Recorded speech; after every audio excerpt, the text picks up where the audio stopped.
pessoal, bem-vindos a mais uma sessão Trashback da Trasheira Violenta. Eu sou Osvaldo e o filme da vez é A Casa do Cemitério, de 1981. É um filme italiano que foi co-escrito e dirigido pelo Lucio Fulci, um dos mestres do terror italiano, e é o filme que encerra a trilogia de terror sobrenatural surrealista dele, conhecida como a trilogia dos Portões do Inferno. Eu já falei dos primeiros dois filmes da trilogia aqui no canal em Trashbacks também, e eu tinha prometido que ia terminar de falar dela aqui. Alguém cobrou nesse um ano de diferença desde que eu fiz o último vídeo desses? Não, ninguém. Mas como 2025 tá sendo o ano de cumprir as promessas da trecheira, eu vou cumprir até as que ninguém lembra que eu fiz. Eu me amarro na trilogia dos Portões do Inferno do Fulci. Ela começou com o pavor na Cidade dos Mortos, depois teve o terror nas trevas e por fim a Casa do Cemitério. São filmes que eu sempre me refiro aqui no canal como os surtos sobrenaturais. A trilogia não tem uma história contínua, são só filmes que têm uma atmosfera e temáticas parecidas e que têm as mesmas características, né, de que a trama não importa muito. Muitas vezes ela é cheia de coisas sem sentido e de ponta solta mesmo. Eventos sobrenaturais acontecem de maneira bem arbitrária. Geralmente tem zumbis que aparecem no filme e geralmente sem explicação para eles aparecerem. Mas é muito o tipo de filme que você não assiste esperando lógica e explicações. São filmes mais visuais, tu tá lá pra ver o surto, pra ver os ambientes macabros, pra ver as cenas de morte e gore que eram a especialidade do diretor, pra ouvir a trilha sonora doideira progressiva nos 80. É filme que é pra sentir, não é pra entender. E A Casa do Cemitério é basicamente a versão Fulci de uma trama comum de Casa Assombrada. É a mesma lógica de família se muda pra uma casa nova e começa a ter experiências sobrenaturais, só que em um filme mais doido. E é meio peculiar, porque ao mesmo tempo que esse filme consegue ter a trama mais linear da trilogia dos Portões do Inferno, ele também consegue ter a trama mais mal explicada e o final mais ambíguo dos três filmes, eu acho. É até meio contraditório o que tá rolando aqui, porque o que parece é que o Lucio Fulci queria fazer um filme inspirado nas obras de Lovecraft,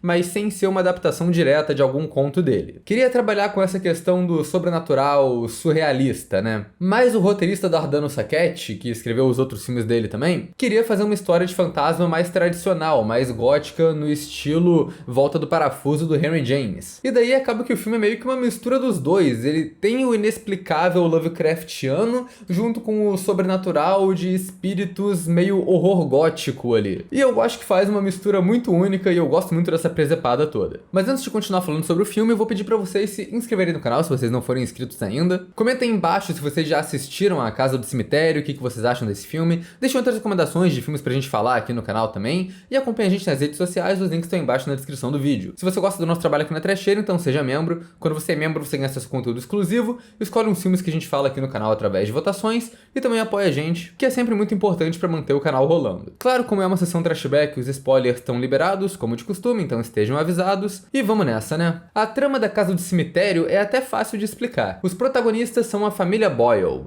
O Norman, que é o pai, é um cientista ou um pesquisador. O que ele tá pesquisando? Sei lá, não faz diferença. O que importa é que tinha outro cientista barra pesquisador, que era amigo dele, que ficou doido, aparentemente matou a mulher e depois se matou. E aí caiu essa pica pro Norman de concluir o trabalho que o cara deixou inacabado. Ele se muda da cidade grande de Nova York pra uma cidade aleatória no meio de Massachusetts, junto com a família dele, né, que é a esposa Lucy e o filho Bob, que é uma criança muito esquisita que parece o live action do boneco Chuck. E aí eles vão ficar na mesma casa que o amigo dele tava ficando quando ele endoidou. E daí, surpresa, a casa é assombrada. Daí, uma parte do filme foca nesses eventos sobrenaturais esquisitos que acontecem na casa, presenças meio fantasmagóricas, principalmente que interagem com o Bob, né, o filho do casal, e outra parte foca em uma figura zumbi esquisita que tá matando as pessoas dentro da casa de maneiras grotescas, bem estilo filme slasher. No final a gente descobre que essa figura é o vilão principal do filme, que é o Dr. Freudstein, um cientista doido que morava nessa casa uns 100 anos atrás, mas que agora é um zumbi que precisa matar as pessoas pra se manter vivo, ou morto-vivo, pelo menos, né?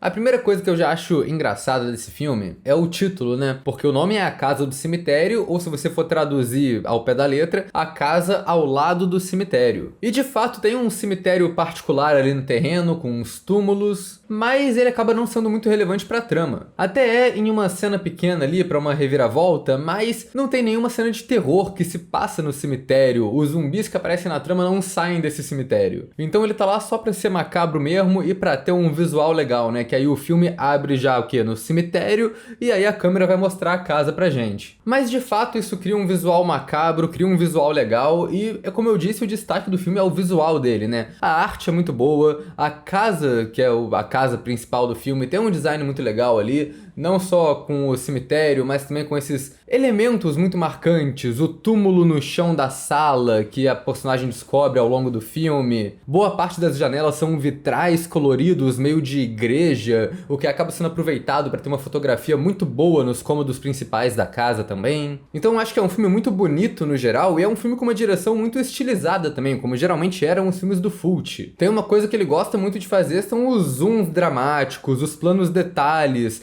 principalmente nos olhos dos personagens. Tem muita cena aqui que parece que, ao invés de um diálogo, ele coloca uma troca de olhares rápidos ali que já diz pra gente o que a gente tem que saber. Tem cenas de assombração que o Fulci faz sem mostrar nada pra gente, né? Ele só coloca a ideia da presença sobrenatural ali com o movimento da câmera, o design de som e a reação da atriz, o que é muito bom. Direto tem enquadramentos ou planos que são vistos meio de longe, por trás de objetos, dentro da casa, como se a pessoa que estivesse ali estivesse sendo observada o tempo todo. Além de ter um pouco também de uma narrativa visual ali, né? O Norman chega em casa e encontra a Lucy em estado de choque, gritando desesperada por causa de assombração. Daí corta direto dessa cena para uns remédios abertos na mesinha de cabeceira e mostra agora a Lucy calma ali, né? E já deixa tudo implícito que aconteceu ali, que o marido tá medicando a mulher porque ela tá surtando com a casa sobrenatural. E tem umas cenas que são espertinhas também, que criam a noção de perigo para no final mostrar que não tinha nada demais ali rolando na cena. Seria o que hoje em dia, num filme de casa assombrada, eu chamaria de susto falso, mas o Fulci não coloca susto. Ele cria tensão ao longo da cena para depois mostrar que não tinha nada ali. Tipo o Bob correndo pela floresta, que parece que ele tava fugindo de alguma coisa, mas na real ele tava só brincando com a amiga esquisita dele. Ou uma cena que tem uma sombra se aproximando da mãe no final do filme,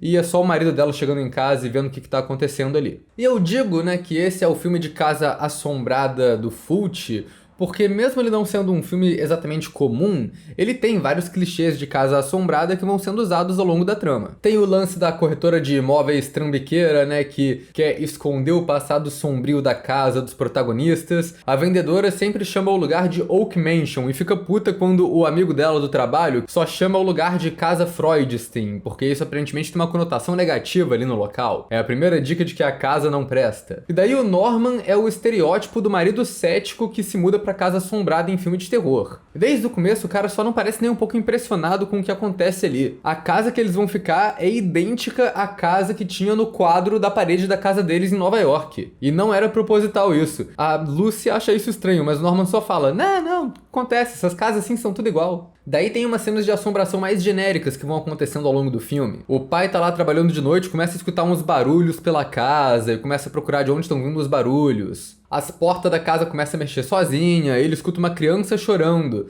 Aí ele vai até o quarto do filho e descobre que não é o filho dele que tá chorando, né? Que ele tá só dormindo normal. E ele só ignora os barulhos que ele tá escutando. Tem uma porta barrada dentro de casa, que tem uma tábua pregada lá prendendo a porta. Eles demoram algum tempo pra conseguir abrir isso, e depois que eles abrem, a tranca da porta tá agarrada também. O pai tem que forçar a tranca com uma faca girando a chave ali. Isso é relevante, porque no final o filho vai explorar o porão sozinho procurando a babá e acaba preso dentro do porão. E é uma cena tensa, que a gente percebe que tem alguma coisa no porão junto com ele, porque ele vê esses olhos brilhantes no meio da escuridão, né? Quando a porta tá agarrada, a mãe decide repetir a técnica do pai, de usar a faca pra girar a chave, né? Só que a essa altura já tem forças sobrenaturais em jogo, então quebra a faca e quebra a chave também sem conseguir abrir a porta. A gente continua com essa cena tensa da criança presa ali, até que o pai chega e pega um machado e vai tentar quebrar a porta estilo O Iluminado. E a cena continua ficando mais tensa, porque quando isso acontece, a criatura que tá do outro lado da porta segura a cabeça do moleque na porta que o pai tá batendo com um machado.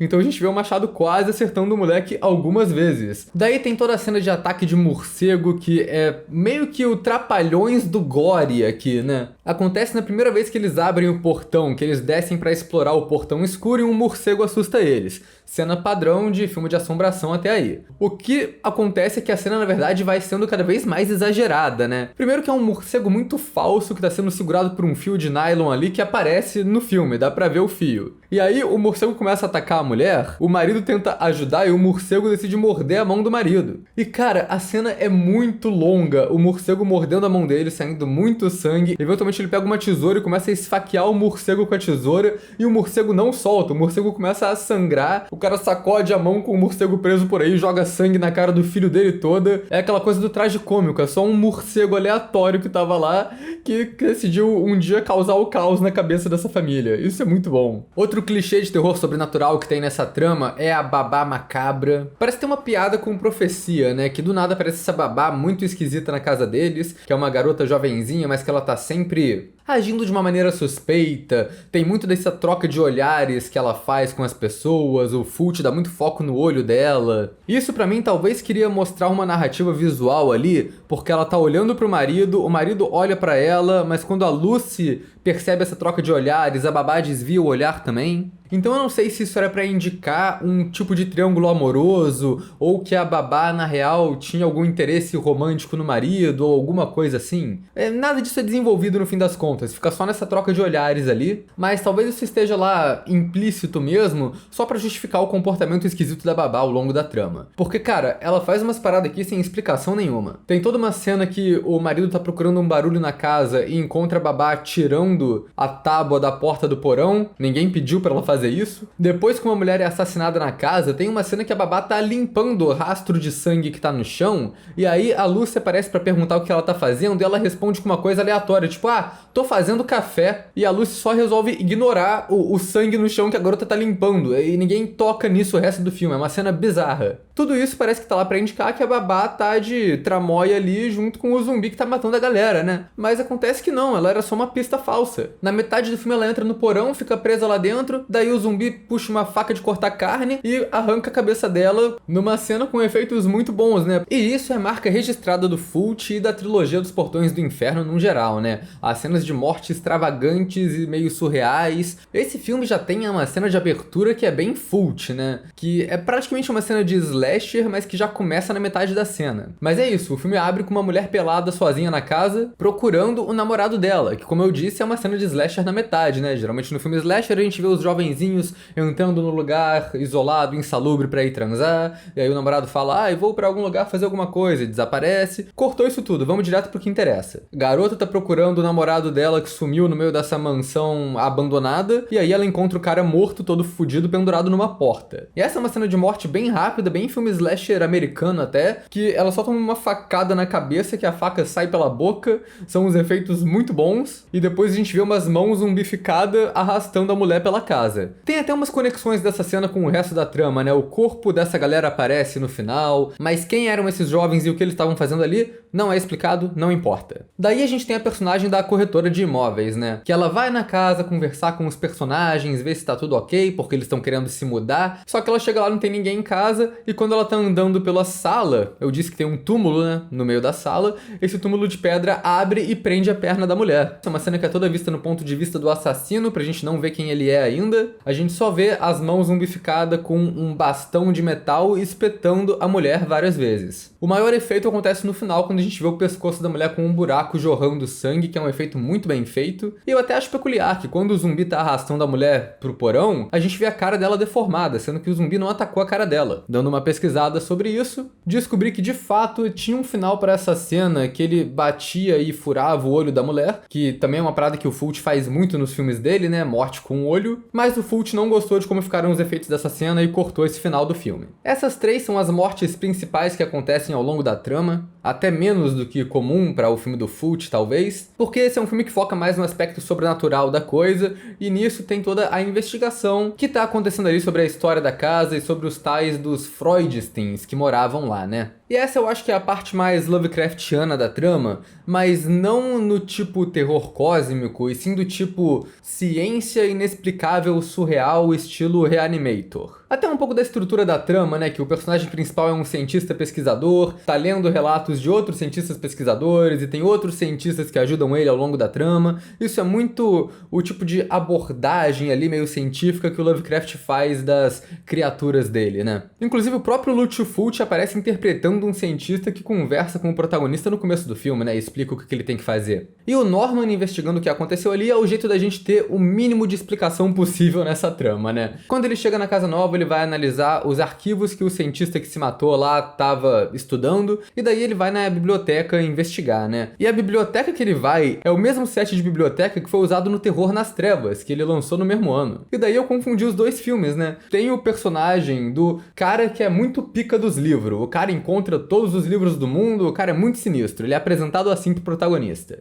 Ele ajuda o protagonista em umas 2 cenas nessa biblioteca, e eu tava muito esperando a cena que esse cara ia morrer pra um monte de tarântula. Mas na real isso acontece em outro filme, né? No Terror nas Trevas, que é a morte que acontece com um personagem parecido no mesmo cenário. Mas eu acho legal que ao longo da trama, o Norman vai descobrindo coisas, mas ele não é o único, né? O filme até intercala na montagem os 3 personagens da família fazendo descobertas ao mesmo tempo sobre quem eram os Freudstein ali naquela casa, né? O Norman encontra esse livro conveniente, né? Que explica que o Dr. Freudstein morava na casa na era vitoriana, que ele foi expulso da ordem dos médicos por fazer experimentos com humanos, né? Que é uma coisa meio Herbert West, mas uma coisa bem Dr. Frankenstein também. Acho que a referência é óbvia, né? Tem até no nome, que é literalmente Frankenstein com desconto. O Bob encontra lá no cemitério o túmulo da Mary Freudstein, que é a mulher do doutor. E aí a amiga do Bob aparece para explicar sobre a Mary Freudstein. Ela fala que ela não tá enterrada nesse túmulo. Isso porque a garota sabe que a Mary Freudstein foi assassinada pelo Dr. Freudstein e utilizada nos experimentos dele. E a Lucy descobre o famoso túmulo na sala de casa, que é o túmulo do próprio Dr. Freudstein, que no final das contas também dobra como uma passagem pro porão, né?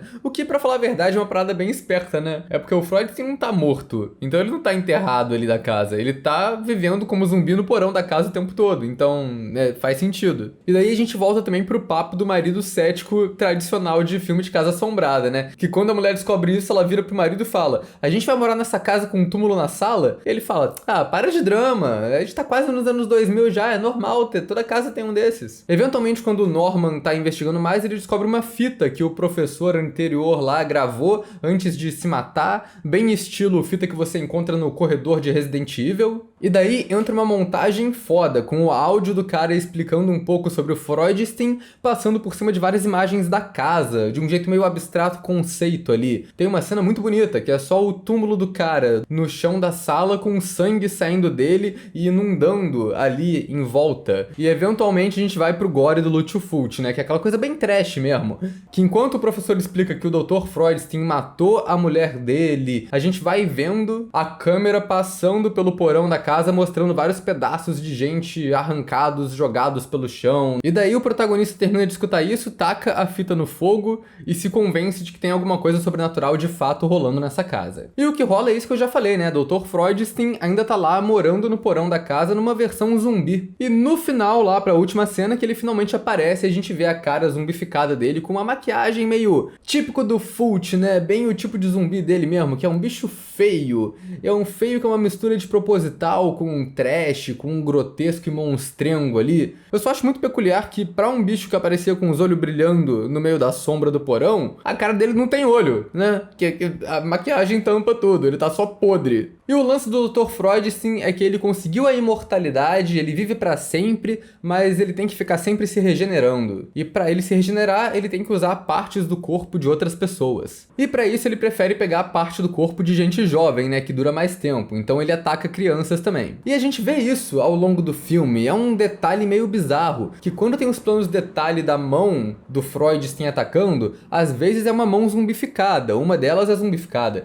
E a outra é normal e parece ser uma mão de criança. Reza a lenda que foi a atriz que faz a amiga do protagonista lá que fez essa mão nas cenas de ataque. E o doutor também faz esses barulhos de criança ao longo do filme, né? Então fica meio implícito que, porque ele se regenera o tempo todo usando partes de criança pra se manter mais jovem, ele acaba que vira meio que um crianção também. Inclusive, acho que isso é o tema principal que o Fulci quer colocar no final, né? Ele termina o filme com uma frase do Henry James que compara crianças com monstros ali. Então combina com essa questão do Freudstein ser um Frankenstein de criança, aparentemente. Só acho muito curioso que essa frase no final não é do Henry James, ela não existe. O Fulci inventou essa merda e colocou ali na boca de outra pessoa só pra ficar mais estilo. E por conta disso também, desse esquema todo, o doutor parece ser meio imortal, né? Que o protagonista corta a mão dele com um machado no final, ele sente um pouco, mas depois tá pouco se fudendo, não afeta muito. E quando ele esfaqueia o doutor, uma das cenas mais grotescas do filme, né? Quando o cara puxa a faca de volta, a gente só vê saindo um monte de merda, um monte de lama, um monte de larva dos ferimentos, né?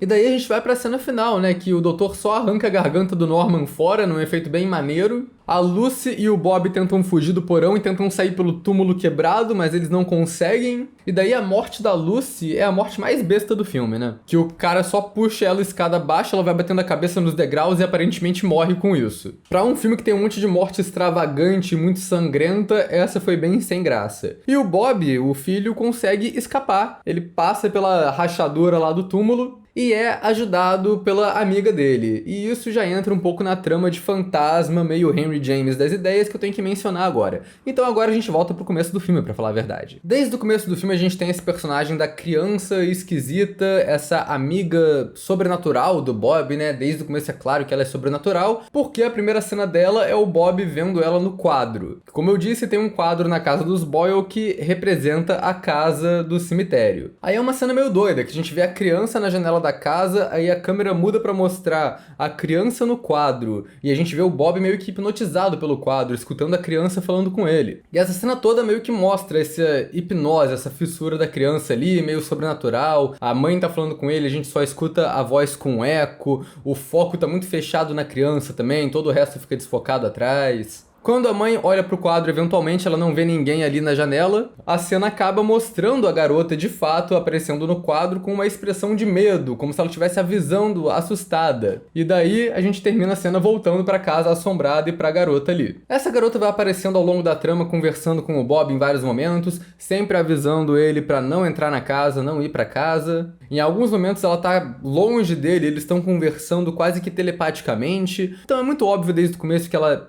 tem alguma coisa sobrenatural ali, mas ela também tem alguma presença no mundo físico, né? Porque ela entrega uma boneca toda quebrada pro Bob que os pais dele conseguem ver a boneca, mas não veem a garota. E tem algumas cenas que focam nessa garota, né? Ela andando na rua e vendo uma manequim numa loja que é a cara da babá. Aí a cabeça da manequim cai com gore e sangue saindo. É uma cena meio conceito, muito doida, que é um presságio da morte da babá. Que é muito louco, porque essa cena acontece antes da gente conhecer a personagem da babá. Daí quando a babá aparece, dá um close na cara dela, a montagem coloca vários inserts do manequim o tempo todo pra gente entender que o manequim era pra representar a babá ali. O que eu acho que não precisava, eu acho que daria pra gente fazer essa conexão eventualmente, né? Principalmente na cena da morte dela, que ela perde a cabeça igual o manequim. Daí no final do filme, quando o menino tá tentando sair do porão pelo buraco no túmulo, a amiga psíquica esquisita salva o garoto protagonista, né? Consegue puxar ele de lá. E daí a gente tem a reviravolta, né? A garota tem uma mãe que aparece o filme todo, mas que nunca mostra a cara. E nesse final, quando ela finalmente aparece pra gente ver, ela é a Mary Freudstein, que a gente reconhece por causa da foto da mulher no túmulo fora da casa. E a gente descobre que essa garota o tempo todo era a filha do Dr. Freudstein. Ou ela tem 100 anos de idade e tá muito conservada, ou ela tava morta o tempo todo. Ela e a mãe são o clichê do terror gótico do fantasma benevolente, que queria salvar o protagonista o tempo todo. E no final, o Bob só dá a mão para os fantasmas e vai embora com elas pela estrada e acaba o filme, né? O que é meio que aberto à interpretação. O Bob morreu e imaginou tudo o que aconteceu, o Bob morreu e aí o espírito dele foi embora junto com o espírito dos fantasmas, ou o Bob foi salvo, mas os fantasmas levaram ele pra Terra dos Mortos mesmo assim, porque foda-se. Tem várias interpretações diferentes que você pode tirar desse final. E eu acho meio doido também que tem uma coisa meio temporal rolando, porque a garota entrega essa boneca surrada pro Bob, mas quando ela tá tendo as premonições dela, Ela tá no quarto dela, na casa, como se ela morasse lá ainda, né? E um design, um visual de quarto ali que os outros personagens nunca encontram. E é um quarto que tá com todas as bonecas ali, bonitinhas, inteiras, né? É como se isso se passasse na época que ela morava lá, anos atrás, e ela estivesse tendo essas premonições da galera que ia morrer na casa do futuro. Então, é possível que a garota tá conversando com o protagonista, o Bob, através do tempo? Meio que né? Porque o filme não é explicado. Então, ela meio que tá no passado falando com um garoto no futuro, e isso meio que explica as bonecas chique dela e a boneca castigada pelo tempo que ela entrega pro garoto. Mas talvez uma explicação que ainda é ambígua, mas que funciona também, é que essa casa tem essa questão meio atemporal. Uma coisa meio final do Iluminado, né? Que o Jack Torrance sempre esteve no hotel o tempo todo. Depois que ele morre lá, ele vira um com os fantasmas e aparece lá na foto de 100 anos atrás. E parece que é meio que a mesma coisa aqui, que os fantasmas funcionam em uma dimensão além do tempo. Enfim, é muita doideira que dá pra tirar desse filme e nada disso é muito explicado ou explícito na trama de jeito nenhum. E como eu disse, o roteiro também é cheio de ponta solta, cheio de coisa que não leva a lugar nenhum, o que faz parte também do surto do Fulci, né? Daí tem toda a trama da imobiliária, né? Depois de alguns eventos sobrenaturais, os Boyle de fato tentam trocar de casa. E depois a mulher da imobiliária vai lá na casa verificar, tentar falar com os Boyle e é assassinada. E daí ninguém nunca mais menciona essa trama, sabe? É o tipo de coisa que fica sem conclusão, porque não só os Boyle só param de cobrar a troca de casa que eles falaram que iam fazer, como o pessoal da imobiliária nunca vai atrás da mulher desaparecida, sabe? Essa parte da trama só acaba quando a mulher morre. Mas acho que o momento mais bizarro mesmo, que parece muito que vai ser uma parte grande da revelação, mas que nunca vem à tona, é uma conexão anterior que o Norman tem com a casa. Porque a corretora de imóveis fala com ele: ah, você já foi naquela casa antes, né? E ele nega, fala que nunca apareceu lá. Mais tarde, quando ele vai na biblioteca falar com um dos pesquisadores, que eu apelidei de Raul Seixas, o Raul também fala que viu ele visitando a casa no passado com a filha dele, né? Numa reunião que teve lá com o professor. E o personagem fala que não, ele nunca foi naquela casa antes e ele nem tem uma filha, ele tem um filho. Isso parece que é um preparo de uma grande revelação que vai vir sobre a conexão do Norman com o lugar, mas nunca acontece. O doutor só arranca a garganta dele e ele morre, é isso. Acho que isso volta pra questão atemporal do sobrenatural aqui, né? Como eu disse, a parada Iluminado. Depois que os personagens morrem na casa no final, eles meio que viram os fantasmas atemporais nessa casa, igual a Mary Freudstein e a filha dela. Então ele pode ter aparecido no passado na casa porque ele morreu lá no futuro e o espírito dele fica vagando ali entre o tempo. E ele aparece com uma filha porque o filho dele sobrevive, né? Então ele aparece com a criança, que é o espírito da May Freudstein. Ou às vezes é isso, né? Às vezes o filho dele morreu, mas ele foi embora junto com as Freudstein e escapou desse purgatório, que é a casa que mantém os espíritos presos ali de um jeito atemporal. Mas, cara, tudo isso é tipo, é tanta informação baseada em pouca coisa que tá no filme que eu posso estar só viajando também, cara. É esse tipo de trama. E eu gosto pra caramba. É aquilo, né? É o tipo de filme que a gente pode tentar caçar uma lógica, mas que no final a gente não precisa da lógica, porque o que ele é esse surto sobrenatural e uma trama bem básica de casa assombrada com um zumbi que mata a galera no porão, que é até de boa de acompanhar. Como eu disse, é o que tem a trama mais linear desses da trilogia dos Portões do Inferno, mas ainda assim tem um monte de doideira sobrenatural ali que dá pra viajar e interpretar em cima. Não tenho muito mais o que acrescentar, eu acho que todos os filmes nessa trilogia são meio que do mesmo nível, assim, todos eles são excelentes, eu gosto muito de todos, e fico feliz que eu finalmente terminei de falar deles aqui agora,